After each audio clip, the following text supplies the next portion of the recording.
Bienvenue à tous sur la chaîne.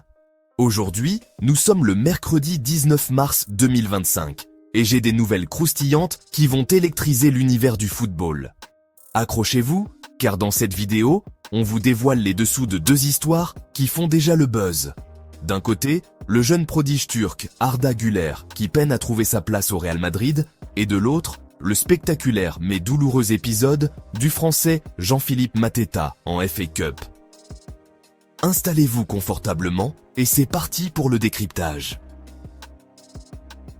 Commençons par l'affaire Arda Güler.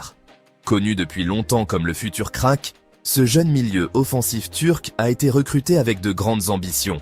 Mais force est de constater que son intégration dans l'effectif madrilène s'avère plus compliquée que prévu. Sous les ordres de l'illustre Carlo Ancelotti, dont la stratégie exige une rigueur tactique sans faille, Arda peine à imposer son jeu. Vous avez bien entendu, alors que le Real Madrid enchaîne les performances de haut niveau, le temps de jeu de ce prodige se réduit comme peau de chagrin. La cause principale, un engagement jugé insuffisant lors des entraînements et des prestations en demi-teinte lors de ses rares apparitions sur le terrain. Ce qui a particulièrement marqué le staff lors de son dernier match face à Leganés en Coupe du Roi, c'est son manque de discipline tactique et les erreurs offensives répétées qui n'ont pas manqué d'attirer les critiques. Une source proche du club, citée par le média Relevo, a déclaré que « il n'a pas fait ce que les entraîneurs attendaient de lui ».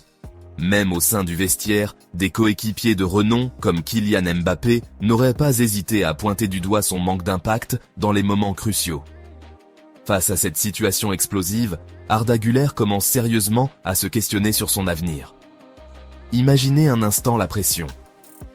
Un jeune talent aux promesses immenses qui voit son rêve tourner au cauchemar, obligé de peser le pour et le contre de son futur dans un club mythique comme le Real Madrid. Selon les informations de Relevo, le joueur envisagerait même un départ définitif si son statut ne change pas rapidement dans les prochains mois. Contrairement à certains jeunes talents qui pourraient être prêtés pour gagner en expérience, Arda ne souhaite pas être envoyé en prêt. Il veut tourner la page madrilène pour s'imposer ailleurs, dans un environnement où son talent pourra vraiment s'exprimer et où il sera considéré comme un acteur clé.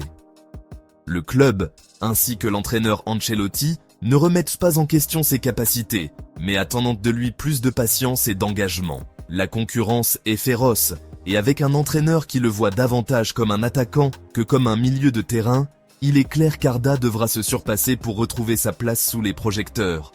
Restez bien attentifs, car nous pourrions bien le voir changer de cap dès cet été pour aller chercher plus de temps de jeu ailleurs. Passons maintenant à l'autre grande nouvelle de la journée. Le drame survenu lors d'un match de FA Cup opposant Crystal Palace à Millwall. Le Français Jean-Philippe Mateta, connu pour sa fougue et sa détermination, s'est retrouvé au cœur d'une scène digne des plus grands films d'action.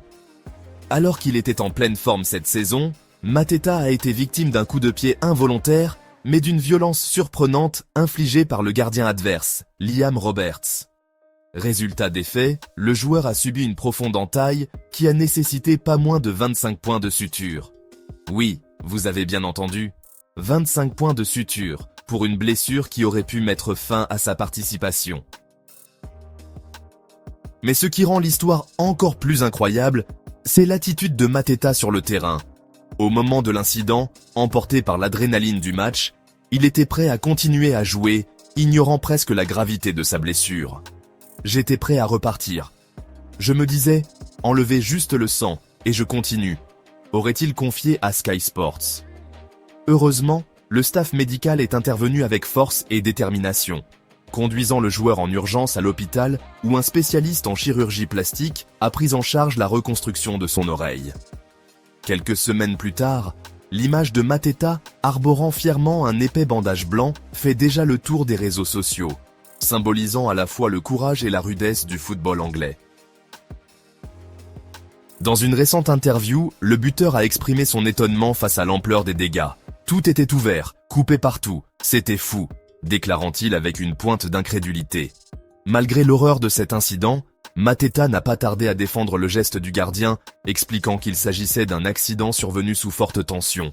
Aujourd'hui, alors qu'il est en convalescence, Il espère vivement être de retour sur les terrains pour le quart de finale de FA Cup contre Fulham, prévu le 29 mars. Ce retour tant attendu pourrait marquer un tournant, non seulement pour lui, mais aussi pour son club, qui compte sur son talent pour renverser la vapeur.